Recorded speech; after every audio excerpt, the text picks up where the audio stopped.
Ndërka që lidhur me këto premtime dhe prezantimin e programit të partive politike në hyrje të fushatës zgjedhore, të themi kështu në fillim të saj, sot kemi vetëm ditën e dytë, do të diskutojmë me të ftuar në studio për të marrë një opinion nga ta se si e vlerësojnë atë, nëse këto premtime janë vërtet reale apo po bëhen vetëm në kuadër të grumbullimit të votave në prag të zgjedhjeve të 7 qershorit që pra do të kemi në muajin e ardhshëm. Për diskutuar për këtë temë, kam kënaqësinë që me mua në studio është analisti politik Lulzim Veliu. Mirësere zoti Veliu. Përshëndetje, faleminderit për ftesën. Pashtu përmes një lidhje me Viber kemi edhe ekonomistin dhe analistin politik Arton Muhaxheri. Zotri Muhaxheri, përshëndetje. Përshëndetje. Pra kemi parë kështu hapjen e fushatës zgjedhore nga të gjitha partitë politike që po garojnë në këto zgjedhje, premtime, programe të cilat ata i kanë filluar pra ti prezantojnë në këto zgjedhje. Do të filloja nga ju, zotri Veliu, me aq sa kemi parë deri tani, kemi të reja nga këto programe apo kemi një përsëritje të tyre nga zgjedhjet e kaluara? Po tani më edhe në qoftë se ekziston vullneti dhe dëshira e subjekteve politike apo akterëve brenda subjekteve politike për të vepruar me programe dhe prezantime të reja, thua se nuk po ju mjafton koha. Për brenda 16 muajsh po shkojmë për herë të tretë në zgjedhje parlamentare në Kosovë. Diçka që deri më tani nuk ka ndodhur asnjëherë. Dhe do të ishte mirë sikur këtu edhe të ishin të fundit, pra dhe pas tyre zgjedhjeve të kemi institucione të plot fuqishme, institucione jo në detyrë siç është bërë tradit tash nga dhjetori i vitit kaluar, nga dhjetori i vitit 24 kur ka qenë seanca e fundit e Parlamentit Republikës Kosovës për të shkuar në zgjedhjet e shkurtër të vitit 25. Pastaj kemi pasur një periudhë të gjatë të një ngërçi politik duke mos arritur krijimin e institucioneve deri në shkuarin në zgjedhjeve të tjera të parakoshme që u mbajtën në dhjetorin e vitit të kaluar, zgjedhje të cilat ja bën të mundur lëvizjes vendosje dhe zotit Kurti krijimin e qeverisë pasi që arritën një numër për 51% dhe kjo përqindje ja bëri atij të mundur që të krijojë qeverinë dhe patëm një qeverisje 2 mujore të rregullt. Erdhi momenti kur duhet të zgjidhej presidenti dhe sërish shkojmë në zgjedhje të parakoshme. Çka unë mendoj se këto zgjedhje kanë qenë shumë të panevojshme, të dëmshme për Kosovën, pikërisht në këto momente duke parë edhe në geopolitik, pra nuk duhet kufizohemi vetëm brenda kufive të Kosovës dhe të shohim problemet tona si politike ashtu ekonomike, mirë po duhet të shohim pak edhe më larg në një periudhë kohore kur e gjithë bota po vlon me problematika të mëdha, me lufta, gjithandej të gjitha vendet janë të përqendruara se si ta mbijetojnë dhe të i kalojnë këtë duke krijuar aleanca të ndryshme, ndërsa ne si Kosovë kemi luksin të shkojmë në zgjedhje të një pas njëshme, jo të krijojmë aleanca të reja dhe të mundohemi të punojmë diçka për ekzistencën dhe për sigurinë e përgjithshme, por edhe aleancat që kemi pasur deri më tani në një farë mënyrë po na rrezikohen për shkak të një politike shumë populiste që është zhvilluar në periudhën e fundit në Kosovë, politikë e cila ka quar edhe në ftohjen e marrëdhënieve me partnerët tanë më të fuqishëm dhe partnerët tanë strategjik. Kemi pasur sanksione nga Bashkimi Evropian, kemi pasur apo kemi shkputjen e dialogut strategjik me Shtetet e Bashkuara të Amerikës dhe tani sërish në zgjedhje. Nuk e di se çfarë janë duke menduar liderët e subjekteve tona politike. Nuk di se ku po mendojnë ta çojnë vendin me politika të tilla që vetëm në interes të qytetarit nuk janë. Përka që, zoti Muhaxheri, me ju do doja të diskutonim këto premtimet e para në fakt që janë bërë për situatën aktuale politike. Kemi një inflacion për 7.5% aktualisht në vendin tonë, një aspekt, një stabilitet ekonomik siç nuk kemi stabilitet thuajse edhe në shumë fusha të tjera. Do doja pra të përmendim, pra lëvizja vetëvendosje ka premtuar pra rritje të pagës minimale dhe mbështetje për familjet. Kemi pasur pra edhe këto shtesat e fundit që u dhanë në sektorin privat dhe rritja e pagesës pra për gratë lehona, ndërka që nga PDK është premtuar rritje pagash në sektorin publik, LDK uljen e kostës së jetesës, ndërka që ka mbështetje për familjet dhe veteranët. Si i vlerësoni pra këto premtime, sa reale të duken dhe sa do të ndikojnë këto në një mirëqenie më të mirë për qytetarët, cili prej tyre ju duket më i përshtatshëm në situatën në cilën jemi dhe me këtë situatë aktuale që e kemi? Ekonomike, më flasim. Duke pas parasysh që kemi kaluar disa cikle zgjedhore të panevojshme kohëve të fundit, atëherë mendoj që edhe premtimet e kësaj fushate nuk dallojnë shumë nga fushatat paraprake, pra janë aty me premtime, siç kanë qenë edhe në zgjedhjet e 9 shkurtit, po edhe në zgjedhjet e 28 dhjetorit. Dhe unë mendoj që buxheti i Kosovës është aq i mjaftueshëm saqë secila parti mund të realizojë premtimet që po jep para qytetarëve të Republikës Kosovës.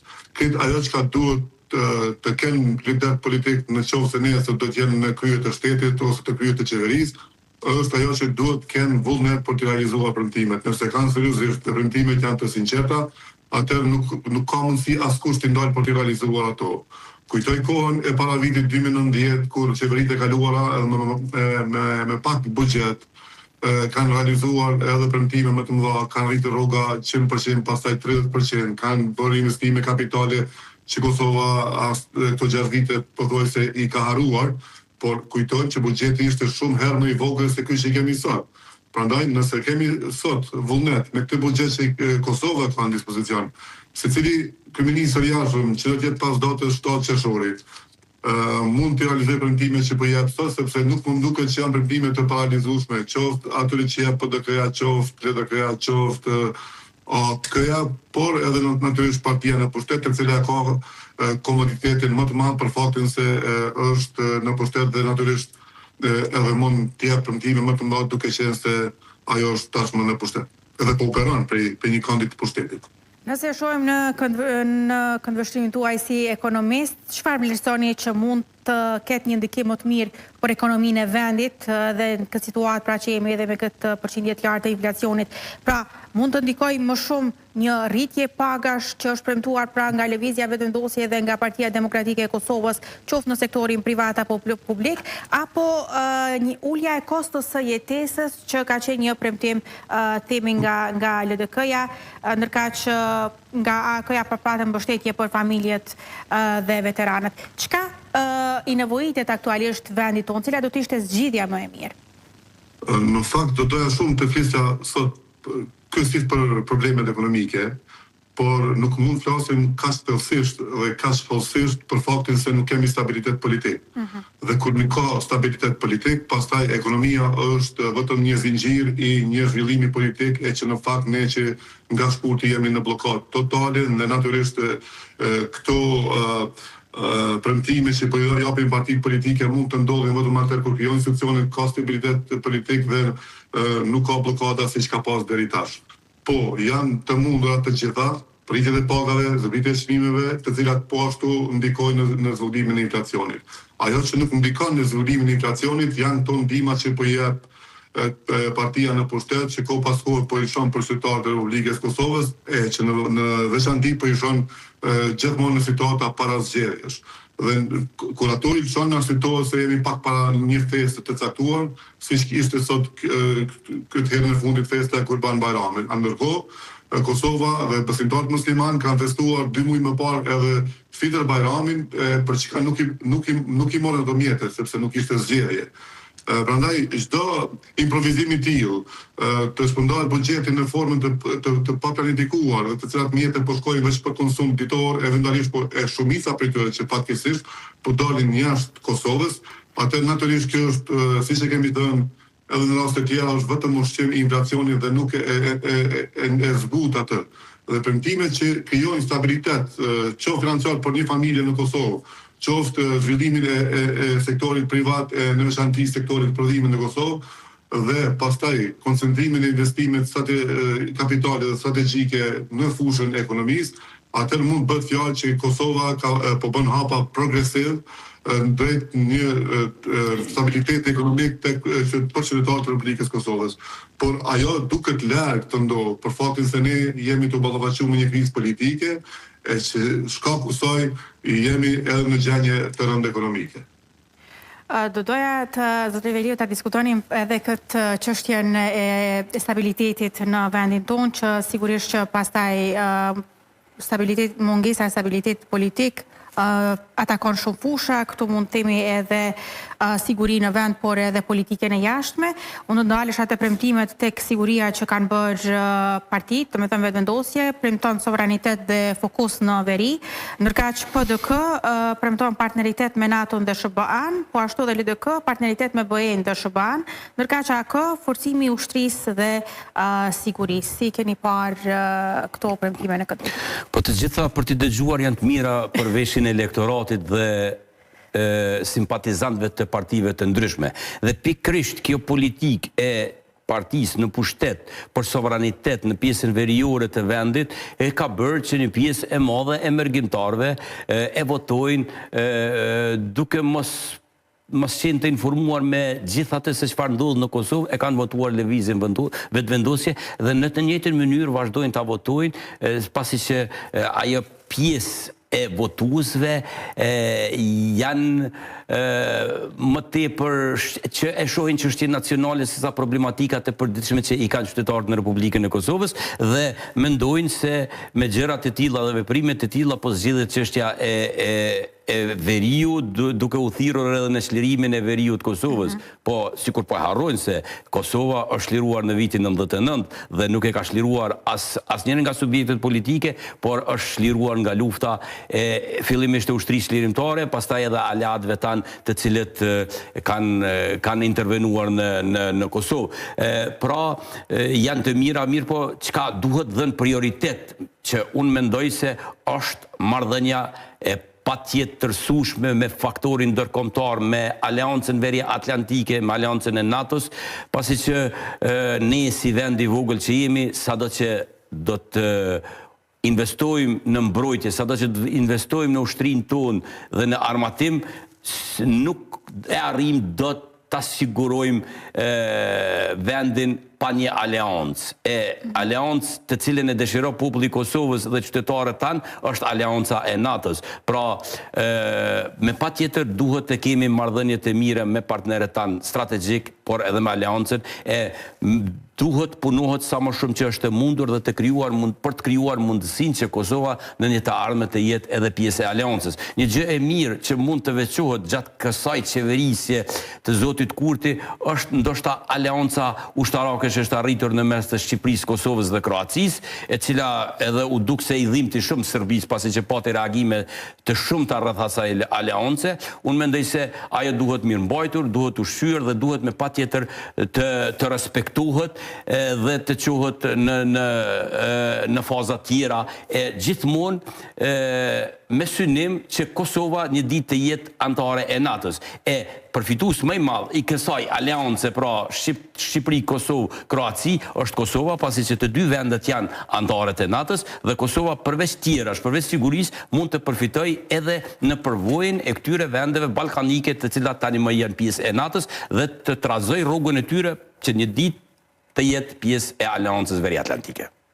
Ndërkaq zotëri Muhaxheri kemi parë edhe para fushatën, ashtu siç e quajmë, sepse gjithmonë fushata zgjedhore fillon para kohën në vendin tonë, me tone të ashpra, me akuza e kundër akuza ndaj partitë ndaj njëra tjetrës dhe kandidatët ndaj njëri tjetrit, dhe mendoni që kjo gjuhë, ky lloj komunikimi do të vazhdojë edhe gjatë fushatës zgjedhore, apo do të fokusohemi tek programet? Mirë, ta specifikoj diçka në lidhje me fushatën. Në fushatë partitë politike janë në momentin ku përfundojnë zgjedhjet. Nëse zgjedhjet përfundojnë me 7 qershor, partitë politike duhet bëhen gati për zgjedhje të ardhshme, qoftë pas 3 muajve ose qoftë pas 4 vjetëve. komplet kjo procedurë konsiderohet si fushat. Çfarë do veprimi që bëjnë partitë politike, pas do të shtatë qershor, prapë është fushat. Por ne jemi në vazhdimsi, partitë politike dinë këtë gjë, vazhdimisht janë në fushat. Por zyrtarisht fushata është 10 ditë në zgjedhje të jashtëzakonshme dhe 30 ditë nëse kemi zgjedhje të rregullta. Sa i përket gjuhës e komunikimit në fushat, që kemi në para fushat, siç po e quajmë, që kemi dëgjuar, ka qenë një gjuhë e ashpër, në fakt e fokusuar kryesisht nga partia në pushtet drejtuar vlerave të luftës së UÇK-s, por natyrisht edhe sulmet që i kishin ndaj Vjosa Osmanit. Pra fokusi i partisë në pushtet kanë qenë këto dy sulme të dy figura, po themi, UÇK si institucion, por edhe zonjës Osmani si person fizik dhe si ish president e Republikës Kosovës. Unë mendoj që kjo gjuhë, ashtu siç e kemi parë edhe dje, do të vazhdoj me të njëjtin intensitet, nuk mendoj që do të agravojë me tutje, do të jetë kjo ajo që kemi dëgjuar në parafushat, ashtu siç e kemi dëgjuar edhe në hapje të fushatës këto kunjat mes Vjosës dhe Albinit, por do të duket më e qartë në pozicionimin e tij sa i përket komunikimit me publikun, zakonisht fokusohet në projektet e saj që i premton, po ashtu edhe aleanca po tingëllon e tillë, pra po jap premtimet e saj, po flet me elektoratin e vet, po flet me qytetarët e Republikës Kosovës për me e shtjellu programin e saj. Aty këtu natyrisht është nevojshme për të dhënë edhe kritikat partisë në pushtet të cila ka qeverisur me 6 vjet dhe natyrisht dështimet e saj nuk duhet të janë ashtaroj as një parti politike në fushat dhe jo vetëm në fushat, dhe duhet të potencoj sa herë të vijë nevoja dështimet e shumta që kanë ardhur nga kjo parti dhe nga qeverisja e kësaj partie. Pra këtë ajo që unë po e shoh në këtë fushat e filluar dje, pra është diçka normali, është një gjuhë që e kemi dëgjuar në kalumen, ndonse disa po befasohen me këtë gjuhën e vetëvendosjes, por partitë tjera opozitare në të kaluarën e kanë përjetuar të njëjtën gjuhë, thyrje, sharje kundër tyre, por ajo që deri më sot nuk e paska dëgjuar këtë gjuhë, paska qenë Vjosa Osmani dhe ajo tashmë po befasohet se si po sulmohet. Në fakt 6 vite rradhazi të gjitha partitë politike janë atakuar në të njëjtën mënyrë siç po atakohet sot Vjosa Osmani. Por duket partive tjera që e kanë provuar i ka trafikuar dhe Vjosa Osmani ende duke i përjetuar këto situata që më herët nuk i ka pas, sepse ka qenë në krahun e tyre, i kanë mbështetur ata vetë dhe tashmë është një pozicion të ri dhe natyrisht po atakohet nga kjo parti politike. Por personalisht nuk po e shoh diçka që s'kemi pa në kalumen. Por ajo që është specifike në krahasimin e fushatat e tjera është një intensifikim i sulmeve që nuk do duhet ishte kështu ndaj ushtrisë kombëtare të Kosovës. Dhe nëse një eksponent i vetëvendosjes, siç është Fidore Bacolli, thotë që vetëvendosja ka shpëtuar Kosovën nga Hashim Thaçi, Kadri Veseli dhe Ramush Haradinaj, kjo është një prej deklaratave më skandaloze që ndonjëherë si përcjellës i fushatave zgjedhore e kanë dëgjuar duke i thyer sidomos ata që e kanë bërë luftën dhe më pastaj i kanë krijuar institucione dhe kanë bërë shtetin. Kaq Zdreveliu, ne shohim pra përmend po ndërlidhemi tek zonja Osmani, nëse kemi dy gjëra temi të reja ose më ndryshe nga zgjedhjet e kaluara, është pjesëmarrja e zonjës Osmani në këto zgjedhje, sepse në zgjedhjet e kaluara ishte në rolin e presidentës, tani i bashkohet, është në krye pra të listës Lidhjes Demokratike të Kosovës dhe shohim edhe Ardian Gjinin në krye të AK-s. Si shihni këto dy figura në këto zgjedhje, çfarë mund të presni domethënë nga do të presim rezultate pozitive apo ndoshta një mbivlerësim i këtyre dy figurave që është bërë deri tani, si është vlerësimi juaj? Po, unë mendoj se ajo çfarë ka ndodhur me Aleancën për Armërinë e Kosovës duhet të ndodhë pas çdo palë zgjedhjeve të subjektet politike që dalin humbës. Pra, lideri i subjektit politik i cili humb zgjedhjet në një demokraci të shëndosh dhe të përparuar, largohet nga pozicioni dhe hap krahun për forcat e reja brenda subjektit të tij. Një gjë e tillë po duket se ka ndodhur në Aleancën për Armërinë e Kosovës, uroj që një gjë e tillë të jetë kështu dhe të mos ndodhë, siç ka ndodhur në Shqipëri me rikthimin e Sali Berishës në kryet Partisë Demokratike, në gjë të tillë mos na përsëritet në Kosovë, por në këtë mandat kemi zotin Xhini e në rast të një humbje të kemi një kandidat të ri, e një gjë të tillë do të ishte dashur të ndodhte në të gjitha subjektet politike që kanë humbur, sepse ajo është një demokraci, ajo e ngjall jetën politike dhe jep shpresë të resë mbrenda subjekteve politike, ndërsa rikthimin e zonjës Osmani në lidhjen demokratike të Kosovës, jo që e shohni si një gjë që do sjell vota apo do të ketë ndryshim, por në shoh si një kthim mbrapa të lidhjes demokratike të Kosovës, pasi që pikërisht është zonja Osmani ajo që i ktheu shpinën atij elektorati, e ndau atë subjekt politik dhe e solli në gjendjen çfarë është lidhja demokratike sot. Mos harroni, lidhja demokratike ka qenë një forcë politike që në ditët e saj të mira kishte 50%, ndërsa tani ka rënë në 12%. Pra pikërisht janë këta dy udhëhec të listës që e kanë sjellë këtë subjekt në pozicionin çfarë është tani. Dhe në momentin kur ajo ishte gjithmonë në shërbim të partisë në pushtet, për të mos thënë se ishte notere e lëvizjes vetëvendosje dhe e zotit Kurti, se vetëm funksionin e presidentit nuk e bëri. Pra ishte noterja e lëvizjes vetëvendosje në krye të shtetit, saqë edhe datën e zgjedhjeve e caktoi atëherë kur e kërkonte vetëm lëvizja vetëvendosje. Deri në momentin kur e kuptoi se lëvizja vetëvendosje nuk ka votë për ta bërë presidente. Dhe nga ai moment zonja u largu nga këtë subjekt dhe na del me të bëmat e kësaj qeverie të cilat nuk i dëgjuam asnjëherë gjatë mandatit të saj 5 vjeçar. Pra na deli na tregon se zoti Kurti pas ka bërë marrëveshje të fshehta ose që ka mbyllur e pas ka biseduar me zotin Vučić si të vetëm. Po pse nuk ne tha atëherë kur ndodhi gjëra të tilla? Po pikërisht sot në fushat është bërë më shumë se çesharake. Ndërsa zoti Abdigjiku e ka vendosur në krye të listës SLDK-s vetëm për të shpëtuar lëkurën e vet. Vetëm për të shpëtuar. Ndërkaq zotri a mund të lidhem? Po, no. Në fakt, ndryshe nga Mustafi në studio, unë nuk mendoj që pas çdo palëzgjedhje duhet nëse humb një parti politike duhet të ndryshoj edhe liderin politik. Kujtoj që në Kosovë kryesisht partitë tona janë lideriste dhe lidhen më shumë me liderin se sa me partinë ose me programin. Zoti Ramush Haradinaj mirë bëri që lidhoi hapësinën, por megjithatë aty është ai, sepse unë mendoj që pesha e zotit Haradinaj nga kë vazhdon të mbetet po ajo e njëjta se nuk është lider i subjektit politik, sepse shumica e votuesve të aleancës qëndrojnë në aleancë për faktin pse është pris i saj ose ka qenë derdhje Ramush Haradinaj. Kemi për shembull një humbje serik të zgjedhjeve, siç është Albin Kurti, por natyrisht asnjëherë nuk ka hequr dorë të qenë kryetari i vetëvendosjes dhe natyrisht ai çka ka ndodhur, çka ka bëu ka ndryshuar strategji, nuk është larguar ai, por ka ndryshuar strategji. Kujtoj që dy partitë politike që nuk i kanë liderët e tyre, po e themi PDK-ja që nuk e ka Hashimin dhe Kadrin, dhe natyrisht PDK-ja që vite më parë ka vdekur presidenti Viktor Rugova, vazhdojnë të qëndrojnë me strukturat e veta. Sigur i njëjti rast të ndodhte në vetëvendosje. Albin Kurti pas tjetë kryetari i vetëvendosjes. Nuk ka vetëvendosje. Pra vetëvendosje nuk ekziston si e tillë. Prandaj po them që është problematike të ndrohen lider politik pas çdo humbje të zgjedhjeve nëse kanë partitë politike.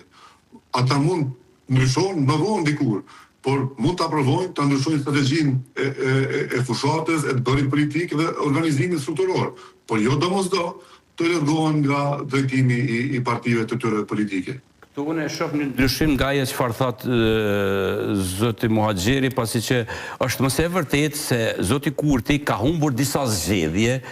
Mirë po, në të gjitha zgjedhjet, zoti Kurti është avancuar me numra. Ne e kujtojmë kur për herë parë erdhi në ishte pjesë e zgjedhjeve, kishte 2-13%, ndërsa nga ai moment është fakt se nuk ka arritur ta marrë pushtetin, por çdo herë subjekti i tij ka pasur ngritje. Dhe është e mundshme që kjo pra e ka bërë që ai të mbetet në krye të lëvizjeve. Megjithse lëvizja vetëvendosja është vetëm Albin Kurti. Ne e dimë se çfarë personalitetesh ka brenda atij subjekti dhe unë pajtohem plotësisht se nëse në krye të lëvizjes nuk do të ishte sot Kurti, lëvizja vetëvendosje do të kishte vështirë për të kaluar pragun elektoral. Mirë po, edhe një gjë mos ta kujtojmë. Zoti Abdi Xhiku në zgjedhjet e fundit e paralajmëroi një dorëheqje dhe në momentin e fundit në vend se ti qëndronte asaj, e dorëheqjen e tij e dërgoi në Këshillin e Përgjithshëm të partisë, në një këshill të cilin e kishte kryesisht njerëz e tij. Dhe kemi shumë pakënaqësi brenda atij subjekti politik, pra që të cilët nuk janë të kënaqur me veprimet e kryetarit e nuk janë të kënaqur as edhe me kthimin e Zonjës Osmani në krye të listës së tyre. Për fundit, unë doja që u bëja edhe një pyetje, të merrja edhe një mendim nga të dy ju. Në këto zgjedhje, qytetari kërkon stabilitet apo kërkon pra programe më të mira, një jetë më të mirë në situatën që jemi? Unë do të kisha dëshiruar shumë të kemi një përballje dhe në përplasje të subjekteve tona politike për programe dhe projekte të tyre dhe për ato të votojnë qytetarët. Mirë po fatkeqësisht, siç duket vedia e qytetarit tonë nuk e ka arritur këtë dhe ende janë të thirrur dhe të prirë të votojnë liderët politik. Pra, mendoj që do të vazhdoj me avazin e vjetër, me avazin e frymës politike, do të jenë edhe këto zgjedhje. Përballja nuk do të na mungoj, jo këtu në televizionin Tukagjini e sigurt. Do të dëshiroja përballjet e kandidatëve për kryeministër. Do ta besoj që ta kemi edhe këtë në Debat Plus. Zotri Muhaxheri, për fund, çfarë kërkon qytetari i Kosovës nga këto zgjedhje? Ajo që praktikisht ka ndodhur dhe historikisht ka ndodhur në Kosovë është që qytetarët e Republikës Kosovës kryesisht nuk votojnë për programin politik. Ata janë të lidhur me subjektin dhe me liderin në një formë emocionalisht ose një formë tjetër. E pëlqejnë, adhurojnë, por asesi nuk votojnë për programin politik, por një pjesë e vogël e tyre ndoshta edhe mund të votojnë, por pjesa dërmuese e votuesve në Kosovë nuk e përcjellin programin politik. Dhe nëse bazohemi në programin politik, unë mendoj që në këto zgjedhje partitë opozitare janë shumë herë më të favorshme për ta pasur mbështetjen e qytetarëve të Republikës së Kosovës. Por nëse lexohet programi, mendoj që mund të jenë fituese. Por nëse këshirë diçka tjetër, atër është pikpyetje edhe që se diskutojmë. Duket se kemi një ndërprerje teknike me zotrin Muhaxheri. Po, në rregull, tani po ju dëgjojmë. Po thoja, kryesisht në Kosovë nuk votohet për program, po votohet për lider, sepse kemi parti lideriste.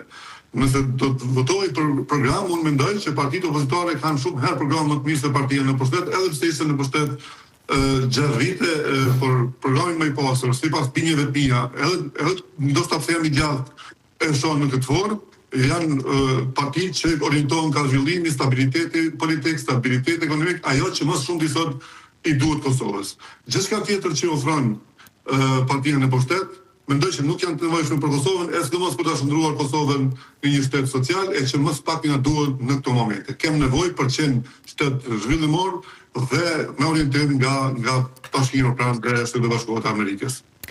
Zotri Muhaxheri, zotri Eveliu, faleminderit shumë për kohën tuaj dhe këtë bisedë që nda me shikuesit tanë. Faleminderit, ishte kënaqësi. Tani ne të nderuar shikues, do shkëputemi për një blok të shkurtër marketingu dhe rikthehemi në pjesën e dytë. Qëndroni me ne.